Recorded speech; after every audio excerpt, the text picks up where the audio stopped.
नमस्कार दोस्तों, मैं आपका अपना डॉक्टर सुरेश परिहार।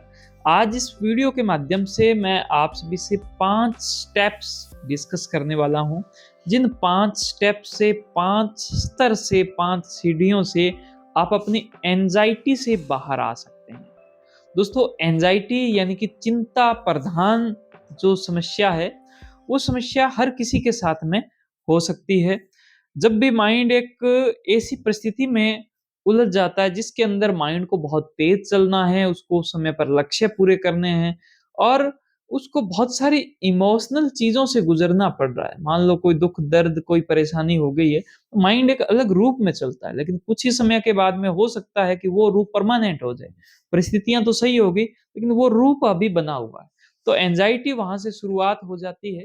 दोस्तों, एंग्ज़ायटी के कई प्रकार होते हैं, जैसे कि एक सोशल एंग्ज़ायटी यानी कि आस-पास के लोगों के बीच में जब जाते हो, गैदरिंग के बीच में जाते हो, जब आप सामाजिक तरीके से जब चीज़ों से जुड़ते हो, तब आपको अगर चिंता हो तो सोशल एंग्ज़ायटी।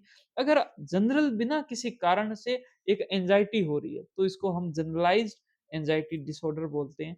अगर आपको किसी विशेष चीज़ों से डर लग रहा है, भय लग रहा है और इतने से आपको एंग्ज़ायटी हो रही है, भय से, तो आपको वहाँ पर फ़ोबिया के नाम से ये बात जो है वो बोली जाती है।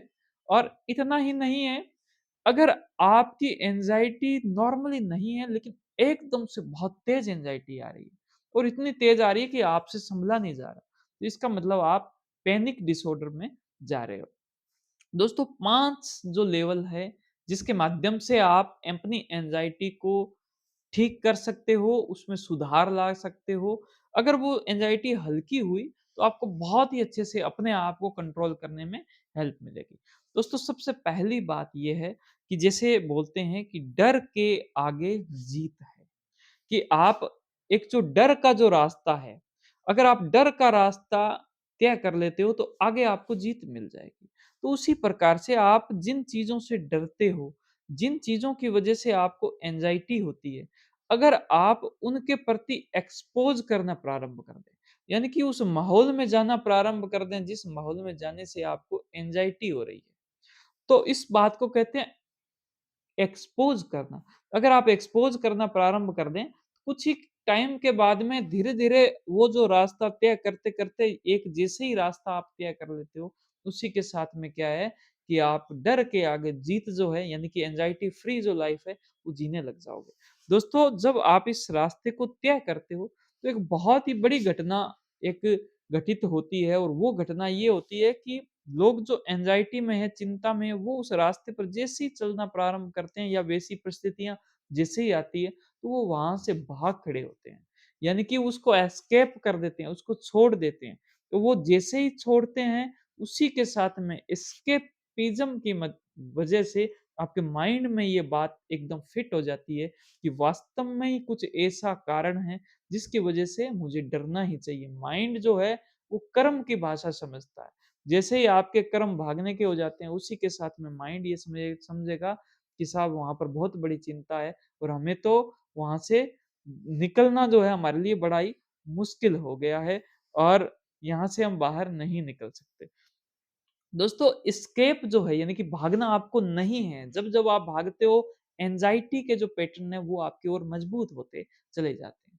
दोस्तों, दूसरा जो स्टेप है, आप जैसे ही एंग्ज़ायटी को खत्म करने के लिए एक्सपोज़ के इस रास्ते पर चलोगे, वैसे ही आपको टेंशन होगी, घबराहट होगी, चिंता होगी। आप उस वक़्त रिलैक्सेशन एक्सरसाइज़ की लर्निंग करनी है। रिलैक्सेशन एक्सरसाइज़ आपको सीखने की आवश्यकता है।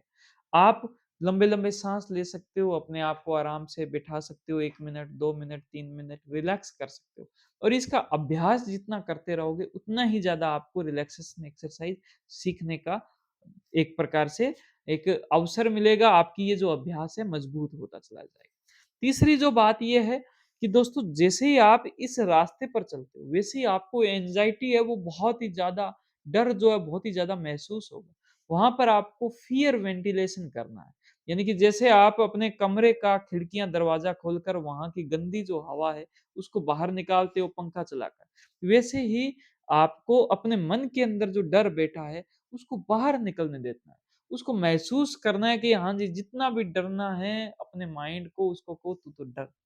तो ये फ़ियर वेंटिलेशन यानी कि डर जो जब आपको महसूस हो रहा है एंग्ज़ायटी के रास्ते पर जब आप चलते हो, तो उसको महसूस करो और अपने आप को ये समझाओ कि अभी मेरा डर जो है वो निकल रहा है। निकलता हुआ डर हमें दिखाई दे रहा है। इसको फ़ियर वेंटिलेशन कहते हैं। दोस्तों 4 नंबर जो पॉइंट है वो बहुत ही इम्पोर्टेंट है कि आप अपने माइंड को, अपने शरीर को कंट्रोल करने की जो मैकेनिज़्म है उसको समझने का अभ्यास करें। जिसमें माइंड जो है अपने शरीर को इमरजेंसी में तेजी में जब चलाना होता है तो वो सिंपैथेटिक सिस्टम का उपयोग करता है। जैसे गाड़ी में एक्सेलरेटर होता है, उसी प्रकार से अगर उसको धीरे चलाना होता है तो वो पैरासिम्पैथेटिक सिस्टम का उपयोग करता है।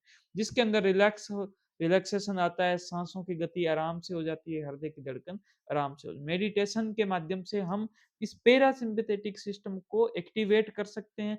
आपके सारे जो एंग्जायटी के रिस्पॉन्स है उस सिंपैथेटिक सिस्टम की वजह से आते हैं।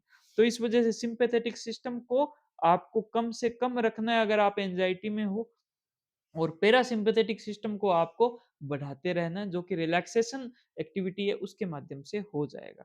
दोस्तों अंतिम बात ये है कि आपका माइंड लगातार चलता रहता है अगर आप एंग्जायटी में हो और वो चलता हुआ माइंड वो लगातार कुछ ना कुछ सोचता रहता है। एक ऐसी घटना है जिसको बोलते हैं माइंड रीडिंग कि माइंड जो है वो दूसरे माइंड को पढ़ने लग जाता है और इसमें होता क्या है कि एक इंसान सोचने लग जाता है कि वो इंसान जो है वो मेरे बारे में ये सोच रहा है, ये जो इंसान है ये मेरे बारे में ये सोच रहा है, उसने मेरी तरफ देखा लेकिन हंसकर वो चला गया, इसका मतलब वो मेरे बारे में गलत सोच रहा है, वो मेरी बुराई कर रहा है। दोस्तों ये जो सारी बातें हैं ये इस वजह से होती है क्योंकि आपके माइंड को ये लगता है कि मैं दूसरों के माइंड को पढ़ सकता हूँ। आपको ऐसा नहीं करना है। माइंड रीडिंग की ये जो आदत है, इसको कंट्रोल करना है, इसको बहुत अच्छे से अगर आप इसको सेटल करोगे, तो आपकी एंग्ज़ायटी जो है, वो बहुत ही जल्द खत्म होनी प्रारंभ हो जाएगी। आपके कंट्रोल में आपका माइंड जो है, बहुत अच्छे से आ जाएगा। तो उम्मीद करता हूँ कि आपको ये जो हमारी आज का जो सेशन है, वो बहुत ही अच्छा लगा हो। दोस्तों, ये सारे जो सेशन हैं, ये एक प्रकार से एक पार्ट है सीबीटी थेरेपी का। अगर आप चाहते हो कि आप अपने माइंड को बहुत अच्छे से अच्छा रखना चाहते हो और वो विचार जो आपको परेशान करते हैं, नेगेटिव सारी जो सोच है वो कहाँ से आ रही है, आपके कौन से बिलीफ सिस्टम नेगेटिव बने, ये पूरी चीज़ हमने एक वर्कशॉप के माध्यम से आप सभी के बीच में रखी है और इसका नाम है सीबीटी थेरेपी एडवांस। आप वहाँ पर जाकर पूरा जो हमारा कोर्स है वो लेकर अपने आप का बेनिफिट कर सकते हो। आपका बहुत धन्यवाद। इस वीडियो को लाइक करें अगर आपने इसको पसंद किया है और आपकी जो बातें हैं हमें वो कमेंट करें और इस वीडियो को ज़्यादा से ज़्यादा शेयर करें और हमारे यूट्यूब चैनल को ज़रूर सब्सक्राइब करें। Thank you. जय हिंद, जय भारत।